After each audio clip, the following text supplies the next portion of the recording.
Here we are, Rabbi. To continue in the theme that we started in last year about the importance of a person being very careful with all the things that he does. And even in that area which you think is not so important, good morning, Eli, a person has to go ahead and realize the cheshivah, the importance of every single thing that he or she does. Rabenu Yona tells us in Shari Tshuva, it's a fascinating thing. When the Mishnah tells us in Pirkei Avos that somebody who goes ahead and embarrasses his friend, he has no portion in the world to come.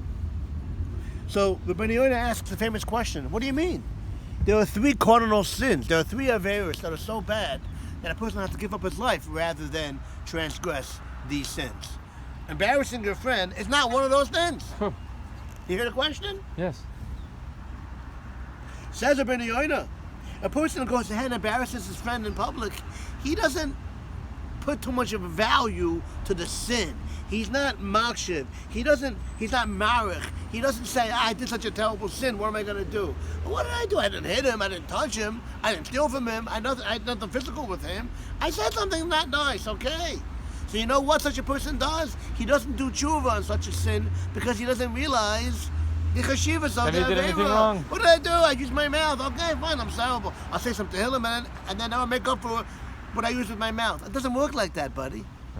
Says Rabenu Yona, the same idea that we said in the last year, that a person has to be careful, and a sin that you don't put any importance to, the Chazal go ahead and put importance to it. That's why you have no chelik in Olam Haba, because you didn't do tshuva on it. It's not a punishment. It's Chazal telling you, a person that doesn't have error and doesn't do tshuva on it, because he doesn't realize what he did, he didn't do the proper tshuva, so the results are he has to suffer the punishment. But that's the idea of the rabenu yona. The same idea that we said before. You have to be careful with the sin. But to answer the original question, the 3 cardinal sins, the reason why it doesn't say any bad about that, because you know how bad it is. So therefore you'll do tshuva, and hopefully you'll be able to rectify the sins that you did. Be careful in all the things that we do. Even the things that we think are not important are very important in the eyes of Hashem. Yeah.